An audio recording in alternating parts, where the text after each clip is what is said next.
Everyone in the service industry has a story, crazy customers, wild orders, and WTF moments. Do you want to start a tab? The podcast here to bring you those tales from behind the bar. My name's Carl, and I'm like 1, 2, 3, 4, 5 drinks in so far. My name's Riley, and I just got off work, so I'm no drinks in. Yeah. Slacker. Bummer. What's funny is I drank all 5 drinks in front of you. Not all 5. Mm-hmm. No, you ordered all 5. Okay, I ordered whatever. So what we like to do on this lovely little podcast is read stories about the hospitality industry through the eyes of the guests or the employee. Was there an asshole? Was there not? Could the story have been handled better? Then we rate that story 1 through 5, 1 being your mediocre. I hear that shit all the goddamn day. Yep. Or 5 being the holy fuckballs, Batman. Right. You got a tail up in your mouth. Yeah. So yeah, that's what we do on this podcast. We talk about bar stuff or hospitality stuff. Yes. And since we are adults over the age of 21, we like to drink things. This is the second time we are drinking this beer from Imperial Oak Brewing out of Willow Springs, Illinois, a nice little suburb out of Chicago. And this is their Savage Oak series. And this is a passion fruit blanc, a brut Berliner Weiss. Berliner Weiss. Berliner Weiss. That took me a minute because you pronounced it so poorly that my brain couldn't wrap around the way that it's actually supposed to be said. Wait, is that right? And then you're like, no. Berliner Weiss. Yeah. Okay. Yes. Well, again, I'm 7 drinks in. So cheers. Cheers. Oh, yeah. Why is it that every time I forget that that's actually really sour? Mm-hmm. But like in the best way possible. Yes, like it's a true sour beer. Yeah, it's just like last time I forgot that. Right, and it's what we love to drink. And it smells like the passion fruit has just been wafting the whole time it's been sitting there while we were waiting to start, and it tastes very heavily of passion fruit. It's great. Right, it's great. I love it. Doesn't taste like artificial fruit at all. So yes, if anyone can get to Willow Springs, Chicago, or Willow Springs, Illinois, go check out this brewery. That's the east side of Chicago, right? Southwest. Really? Mm-hmm. I just have no idea which way directions go in Chicago. Well, Chicago is on Lake Michigan, so everything else suburbs are to the west of Chicago, technically. Yeah. So, sure. Anyways, we're going to have a geography lesson later. But definitely check out this place. They have a really nice pizza place next door that we really enjoyed. That was really good. Yes. So, anywho's, we're going to read some stories now. We have no guests. Guests don't like us anymore. I'm just kidding. We need more friends. We need more friends. Will you be our friend? That was creepy. I'm desperate. All right. Do you have a story you want to share first? I do. I will start today. Okay. It is called Petty Bartender Revenge from the Petty Revenge subreddit. The OP is Getting Crunk on Tea. Ooh. And it was posted 5 years ago. So that's like back when tea meant tea, not like tea as in today, as in spill your guts kind of thing, right? Yeah. Is that what tea means today? Tea is gossip. Yeah, gossip. Yeah. All right. So here we go. It's been a long time since I've read something like this. I've bartended for a long time and have certainly developed my list of pet peeves behind the bar. Looking at you girls who order drinks and then are too busy taking selfies to hand me your credit card when I drop them off. By far, my biggest pet peeve is when people try and negotiate the amount of alcohol they get without wanting to pay more. Last night, my usual Thursday group of bikers was in, and a new guy joined them I have never seen before. This biker group is more of a hobby group, not a hardcore gang type of thing, and quite a few of them drink red wine. Sorry. Oh, God.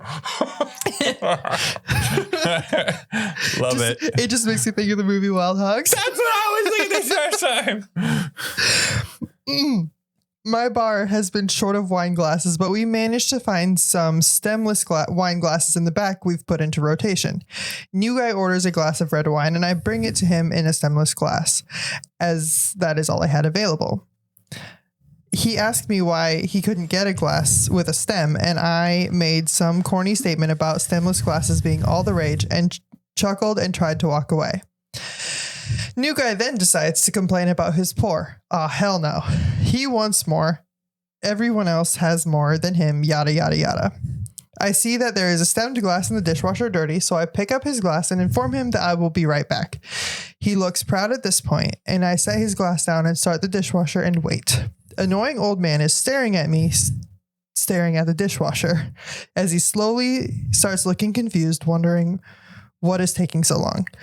Once the dishwasher finishes, I pour out the wine into the nicely polished stemmed glass exactly to the fill line we have marked on the glass. Oops, looks like there's still a little extra in the original glass I poured, so I take both over to him and explain the fill line and that this was extra whilst holding the original glass. Then I walk away and pour the extra in the trash right in front of him. I didn't hear a word out of annoying old guy the rest of the night, but when I told one of the other bikers what I'd done, he giggled hysterically and then tipped me well. Is that one of your biggest pet peeves? When people argue or complain about the shit not being filled all the way. Yes. I personally have had the luxury of most places where I work, people don't bitch about wash line spills and being hot and, you know, like, to be fair, we're in Iowa. Most people don't know what a wash line is. But. Right. But like even with wine, like we've had some people, no matter where I worked, even at Winifred's, where high-end steakhouse place, and people are like, there's so much extra room. Like, okay, I understand. But still, a 5-ounce pour of wine is the normal amount of wine you get. Right. I even like was on somewhere and they were saying we do a 6-ounce pour and it was a dive bar. If you want more, pay the bottle price. Right. You know, like you're going to save money if you buy the bottle. I tell people like, look, if you're gonna have more than 2 glasses, buy the fucking bottle. Because if I do 5 ounces times 4, that's 20 ounces. Right. You're going to pay that price. Then if you buy the bottle, you're going to get an extra 5 ounces because bottles are 750 milliliters, which is 25 ounces. Right. Math. And I tell people that and they're like, really? I didn't know that. I'm like, well, now you fucking do. So personally, I don't deal with that a lot. But wine is definitely more like, oh, they feel it's so cheap. But the whole stemless thing, who gives a flying fuck? People complaining about glassware, I think, is another one of your pet peeves. Oh, it is so one of my pet peeves. It's like, it's a glass. Who gives a shit, man? It says the guy who refused to serve in plastic for an event. What event? At the Julian, there was an event that they wanted to serve cocktails in plastic. Look, I wanted to pick a fight that week. Obviously. But also, I don't want to serve a $13 cocktail in a plastic glass. Like, look. You literally just said it's just a glass. Get over it. And plastic is not a glass. Is it? It's just a vessel that you get your drink in. I understand that. But you're paying $13 fucking dollars. So yes, I wanted to pick a fight that week and I really wanted to go at him because I had already knew that crowd, we were not going to make as much money. You were pissed about the event in general. Because we weren't going to make as much money as everyone guaranteed we were. Right. So anyways, back to the store because this is what's more important. Right. Bartender, amazing. Yes. Like he handled it perfectly. Response. Yeah. Like, look, I poured you extra. You bitched about it. Now here's your standard pour. Fuck off. Fuck off. Just pours it right. Staring at him, pouring at him, you know. Oops. Looks like you actually had extra, but now you don't get it because you were a dick. Mm-hmm. And like people, I get, if you're a big wine connoisseur kind of person, I understand glassware matters to you. But when you go to a fucking bar, that's obviously like that's not biker bar or wine bar or a dive bar or whatever. Yeah, if it's not a wine bar or a high-end restaurant. Mm-hmm.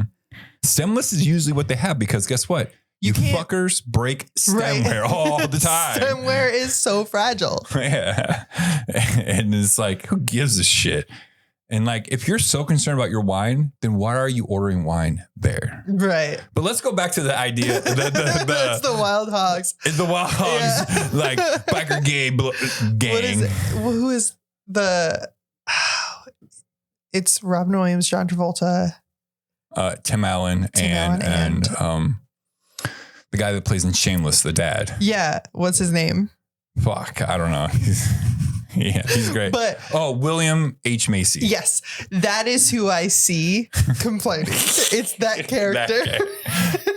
Yeah, because he kind of does it, right? He kind of does in like Yeah, that he's bar. kind of like uptight and like His expectations are just everyone makes Right. expectations. right. But it's like, obviously all the other bikers don't give a shit, right? And they Right. probably already know, like, we're a bunch of bitches for drinking. But and again, drinking red wine. If you're drinking red wine and you're not like that's great. right. We're not saying if you drink red wine, that's a bad thing. We drink wine all the time.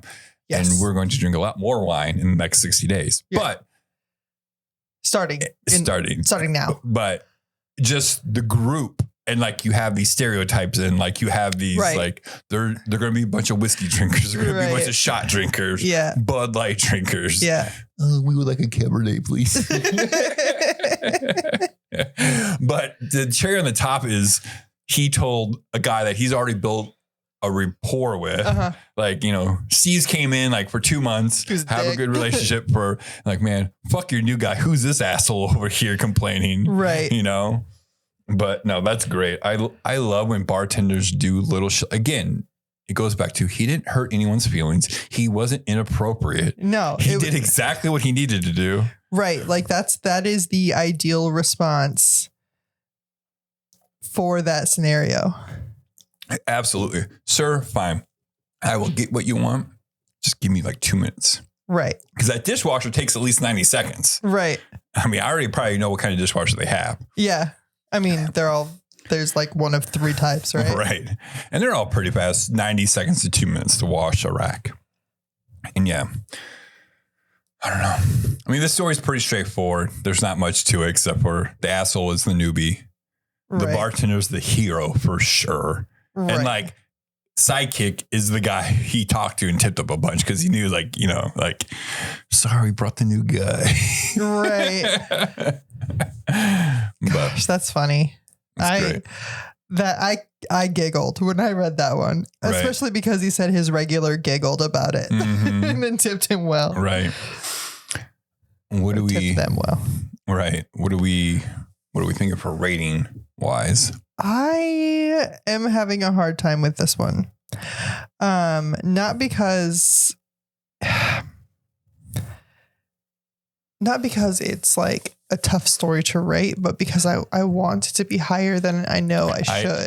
That's like, I want to say it's a 3.5, but it's not a 3.5. This is shit that happens to all the time. Like I'm sure everybody, like there are a lot of bartenders who have done this exact thing. Mm-hmm. Oh, look, I actually measured it out and you actually got more. Oh, oops. Mm-hmm. So like, I will say this, like the more I kind of think about it, I would have people kind of question my pours at Riverboat. Yeah. I'm like, well, there's a sticker right over there. Do you want me to put your glass against that sticker to see if you got more or less? And like, yeah. And it was like spot on. I'm like, I've been doing this for 12 years. I know what a fucking 5-ounce pour looks like. Uh-huh. I go, I will never pour you short. I might give you up to an ounce more if I'm busy because I'm just like pouring getting out. But I go, I guarantee you, I will never pour you short. It will always be that line, even if I'm not checking. Because I've done this for so long. I know what 5 ounces look like. Right. I'm going to give this a 2.4. Yeah. I was going to say 2.5. So it's like, to me, it's just a smidge under average. Right. The only reason I'm giving it that high, I would give it a 2, but because he talked to the other biker and the biker tipped him more and they all laughed about it together, that's what gives me the 0.4. Right. And I don't disagree with you. I just hear that, folks. She does not disagree with me. Keep it on the records. Write this shit down. Yes. That is that. That's that. It was a great story. Mm-hmm. And this is the prime example of your story doesn't have to be a 5 for it to be one of the most fun times that we have reading a story. Right. I think these stories are like less than 3 because they're more relatable. Like, because we all have like, I can relate to that a little bit more. And especially this one, it was like, oh, it's that movie Wild Hogs. Right. Oh, shit. So if you have a story similar to this, a little less fun, a little bit more fun, let us know. We'd love to hear it. We do have a subreddit called Do You Want to Start a Tab? Just go ahead and write your story in there. We'll read it, talk about it, and We might call you the asshole. We might not. It just depends. Oh, we didn't say who was an asshole in this one. I think we know. I think I did. I thought I did. I thought I said that here. I don't know. Oh, you're too busy on your phone. I was trying to figure out the rating spreadsheet. Our cat just took a big old shit. So yeah, go ahead and leave that. The link is in the description of any podcast that you're listening to this. And then we also have a phone number, 563-277-0072. If you want to verbalize your story to us, we would love to hear it. We've had 2 so far and they've both been fantastic. Yes. So yes. And the last thing I'm going to ask you to do is just rate our podcast. Just give it a little bit of rating. Obviously, we'd love 5 stars, but give it whatever you think we deserve. It helps the algorithm push us out to more people to hear our dumbasses talking about other people's dumbasses. Yes. Our dumbasses talking about dumbasses. Right. I have a story. Oh, I would hope so. That's kind of the point. Just rely on you doing all the stories. Let's see. Okay.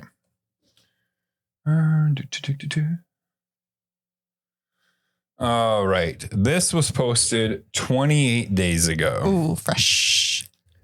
Elderberry Jolly 9818. It's a great name handle.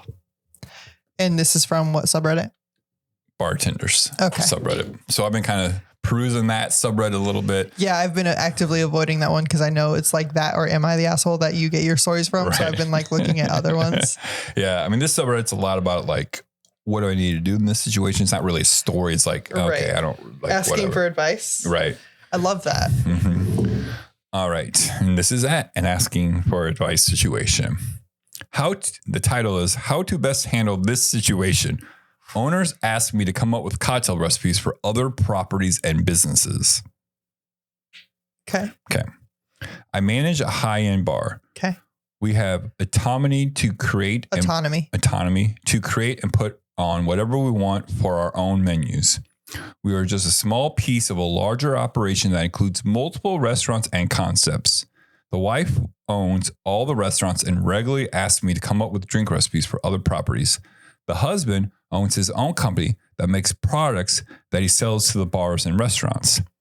Huh. He has also asked me to come up with recipes for his business to give to his accounts to help sell his product. How do I kindly articulate that I should be compensated for those requests? I am 110% on board with coming up with drinks and recipes for the bar that I work at, as I am compensated by the customers who purchase those drinks. But am I wrong for abstaining from conceptualizing?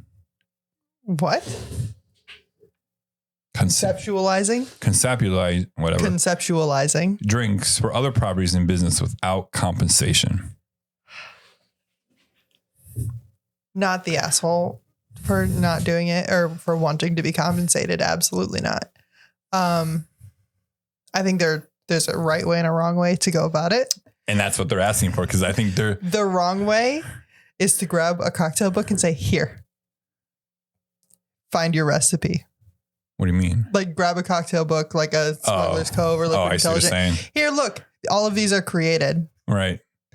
Pick what you want. Right. I definitely think they're abusing. Absolutely. They're abusing this person's talent and knowledge. Right. And it definitely feels like this husband and wife aren't working together. No. They're kind of. I mean, they are. But it seems the way the story comes up is like the wife is asking for drinks for this thing, then the husband asks drinks for his own thing. But it doesn't seem like they're being. It could be. They are separate businesses, right? But I guess I'm saying is like they weren't working together to work this out. They're just each using this person on their own game. Whatever. But anyways. Yeah, I don't think there's a separation. I just think that she's concerned with her stuff and he's concerned with the stuff that he's responsible for. I think it's just, they're just taking care of their own responsibilities, not necessarily divided on it. Yeah. I would be like, look, go up to one of them. Whoever you think will be the more receptive to what you think the discussion will be. Because, either one of them will be a little more receptive than the other. Right. Because you probably worked for them for a couple of years. You know how the personalities are. So you go to the one that you think is going to be more receptive. Right. My guess, it's going to be the wife. I don't know. It doesn't matter who it is, but you go up to them like, look, I enjoy doing what I'm doing, but I'm doing so much extra work for you guys. And I feel like my value isn't being appreciated for what I'm doing for you. Right. I think if I were to broach the conversation, I would be like, so here's the deal. Right now, you currently have me. My position is bartender at X restaurant, or head bartender or whatever at X restaurant. If you want me to continue creating cocktails for all of your businesses, then I need a different position. And that is called a beverage director. Or head mixologist for X properties or something like that. And in order to fulfill that position, I would be happy to fulfill that position, which would include bartending shifts, but I need more money. Mm-hmm. Right now, the way it stands, you hired me to be a bartender. I can be a bartender. And obviously you think I'm doing a great job because you want to keep asking me to do these other restaurants and concepts for you. Right. So I would pose it as like, I need you to give me a promotion because like with every field, a promotion is what happens when you do a good job. Right. In theory. So if they're having you do work outside of your scope of support, they need to recreate a position that includes what they want in your scope of support. And it might be, maybe they don't even understand what they're dealing. Like I'm not saying everyone does, but maybe they are just asking because maybe this person they like doing it, so we just keep asking them to do it. Right. They don't realize. Like, do they expect him to do it on his own time? Mm-hmm. Do they expect, or are they paying for the booze? Mm-hmm. Do they expect them to, are they allowed to do outside of business hours? Right. There are so many variables that go into this, but all of them are like, if you just want to put a monetary value on your creative side, then you should absolutely do that. Because if they have multiple locations and concepts, which is great, and then if you hire this person to be the bev director for your company, right? Guess what? They are going to crank out even better drinks because guess what? Now they know what their job is, what they're vested in, and like, look, I'm going to get paid this much money because this is what I'm doing, and now I have this. Right. Like it's actually going to benefit them to have this person be in a specific role. Because that person would also be in charge of other things like inventory and ordering and execution of these drinks at the other properties. Training and Because you want to make sure these drinks that this person creates are done properly throughout all locations. If you're curating cocktails, then you have a program that in theory should require well executed cocktail making. Yep, exactly.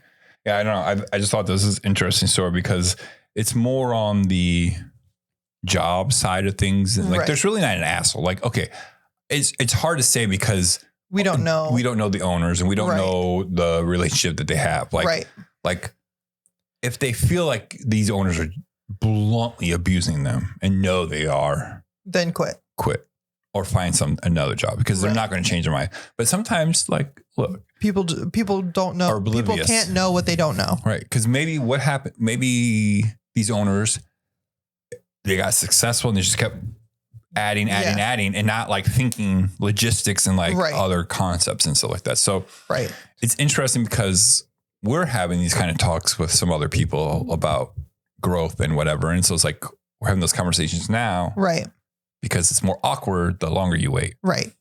But also I get it, right? You don't want to be the asshole that goes to these people like, I want more money. And I understand, believe me, I understand what it's like to do a good job and then find yourself swamped. What do you call it? Bogged down. Performance punishment. Yes, performance punishment. I want to make a fucking drink called that. You do a good job, so you find yourself with more responsibilities with less pay.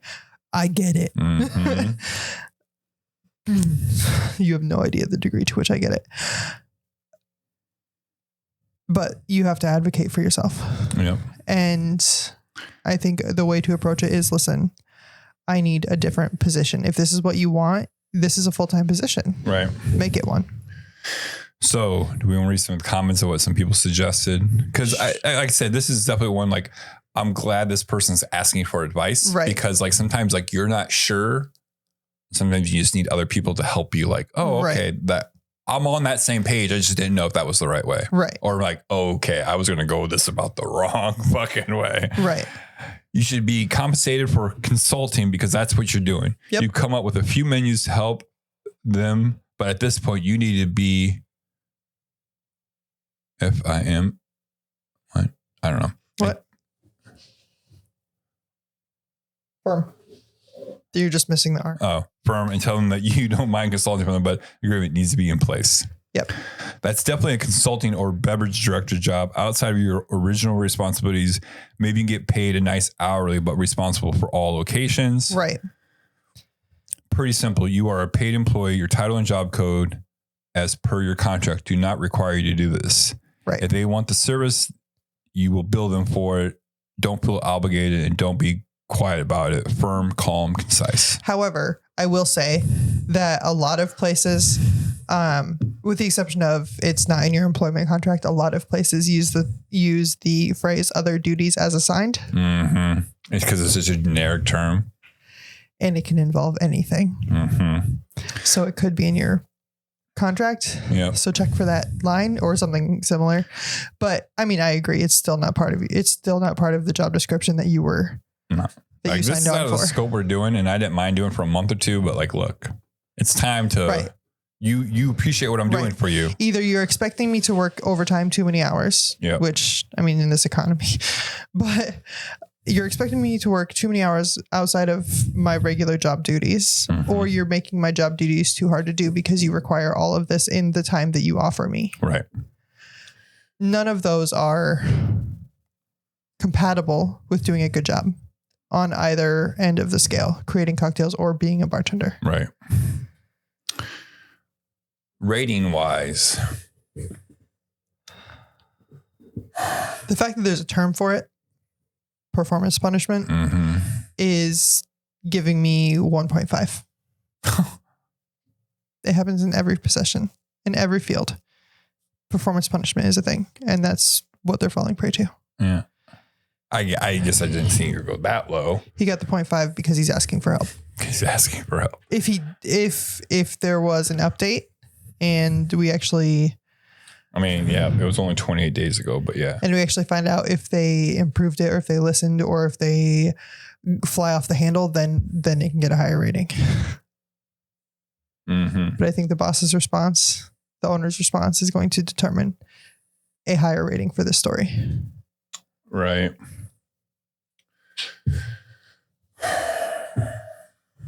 Why do I think this is like the most important decision in my life, and my life will be dictated on this fucking number? This is why I feel like every time we do these numbers, like I'm like, people are going to judge me because I gave this story a little too hard.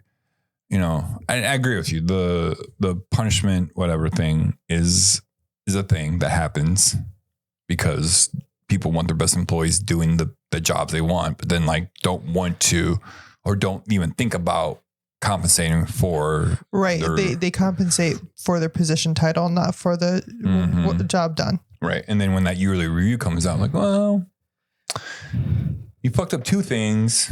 Okay. Or you get a great review, but you still don't get a raise. Right. Yep. All right. I'm going to, I guess I'm going to be with you now because I was going to give it a weirder number than this, but I guess a 2.